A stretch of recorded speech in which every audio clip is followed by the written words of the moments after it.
नमस्कार। हिंदू नववर्ष की आपको बहुत बहुत मुबारकबाद। आज का टॉपिक आप समझ ही गए होंगे।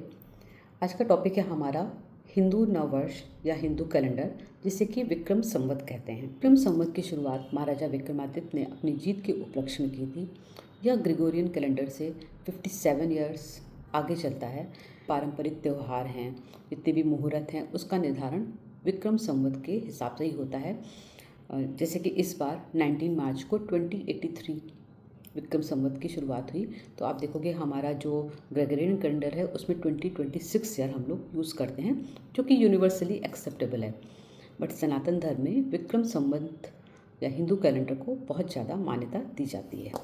हिंदी कैलेंडर में 12 महीने होते हैं, जो चैत्र से शुरू होकर फागुन पर ख़त्म होते हैं। इसको चंद्रमास भी कहते हैं बिकॉज ये आपके लूनर साइकिल पे डिपेंड करते हैं। हिंदू नववर्ष की शुरुआत चैत्र महीने की शुक्ल प्रतिपदा से होती है। इस साल 2026 में 19 मार्च को हिंदू नववर्ष की शुरुआत हो रही है। आप सभी इसको उगाड़ी, गुड्डी पड़वा या अलग अलग राज्यों में, अलग अलग क्षेत्रों में, अलग अलग कम्युनिटीज़ में इसको अलग अलग नाम से बुलाते हैं। इस दिन चैत्र नवरात्रि की भी शुरुआत होती है। हिंदू कैलेंडर में 12 चंद्रमास होते हैं। जैसे कि आप देखोगे यहाँ पे लिखा हुआ है, पहला है चैत्र। इसका टाइम पीरियड मार्च से अप्रैल के बीच में होता है। अप्रॉक्सीमेटली ये 20 मार्च से लेके 20 अप्रैल तक इसका टाइम होता है। जैसे इस साल 2026 की बात करें तो चैत्र 19 मार्च से शुरू हुआ है एंड 19 मार्च से ही हिंदू नववर्ष की शुरुआत हुई है। इसी तरीके से सेकंड है हमारा बैसाख, जो अप्रैल से मई के बीच में जिसका टाइम होता है 21 अप्रैल से 21 मई। दिस इज़ अप्रॉक्सीमेट टाइम, जो कि हर ईयर पंचांग के अकॉर्डिंग डिफरेंट हो सकता है। पंचांग मीन्स चंद्र की गति के अनुसार ये अलग अलग हो सकता है। तीसरा है ज्येष्ठ, मई से जून तक का जिसका टाइम होता है। आषाढ़, जून से जुलाई। देन पाँचवा है आपका श्रावण का महीना, जो जुलाई से अगस्त के बीच में होता है।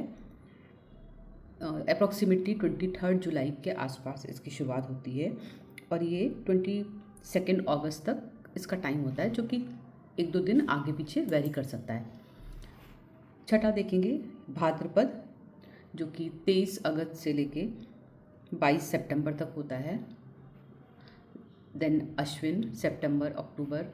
कार्तिक का महीना 8वां महीना, अक्टूबर नवंबर। देन मार्गशीर्ष, नवंबर दिसंबर। पौष का महीना दिसंबर से जनवरी का होता है। माघ जनवरी से फरवरी। देन फागुन का महीना फरवरी से मार्च। आपने देखा होगा माघ स्नान, कार्तिक स्नान, तो ये हमारे इसी पंचांग के हिसाब से पड़ते हैं। एंड जो हमारा न्यू ईयर है वो हमारा चैत्र के महीने में शुरू होता है। जो ज्येष्ठ का महीना है, जिस बड़ा मंगल हम लोग सेलिब्रेट करते हैं, तो ज्येष्ठ का महीना हमारा अप्रॉक्सीमेटली 22 मई से 21 जून के बीच में होता है। बट इस बार हम लोगों का ज्येष्ठ महीना 2 बार आएगा। तो इसमें ये सभी हमारे चंद्रमास थे, जो कि 29.5 दिनों के होते हैं, जो हमारे इंग्लिश कैलेंडर से बिल्कुल डिफरेंट होते हैं। हमारे इंग्लिश कैलेंडर में रात के 12 बजे न्यू ईयर की शुरुआत होती है।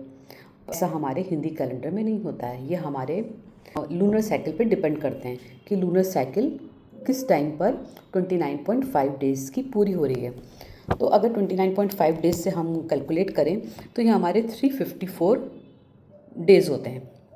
बट ग्रेगोरियन कैलेंडर में, जो कि यूनिवर्सली एक्सेप्टेड है, 365 है, 366 डेज़ होते हैं। ये जो 10 डेज़ का डिफरेंस है, जो यूनिवर्सल कैलेंडर है और जो हिंदू कैलेंडर है, इस 10 डेज़ के डिफरेंस को एडजस्ट करने के लिए हर 32.5 मंथ में के बाद हम एक एक्स्ट्रा मंथ ऐड कर देते हैं। इस एक्स्ट्रा मंथ को ही अतिरिक्त मास कहते हैं। इस अतिरिक्त मास को हम यहाँ पर इसलिए डिस्कस कर रहे हैं बिकॉज इस ईयर आपका जो ये विक्रम संवत शुरू हो रहा है, इसमें एक अतिरिक्त मास ऐड होने वाला है, जो आपके बहुत सारे त्यौहार एंड मुहूर्त पे इफ़ेक्ट भी डालेगा।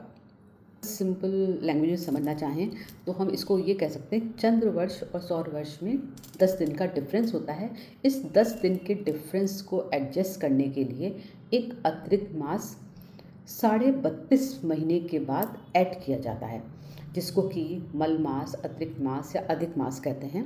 और आपने नॉर्मल कई जगह इसको पुरुषोत्तम मास भी कहा जाता है। आपने normal day to day language में इसको सुना भी होएगा कि इस साल एक अतिरिक्त मास है।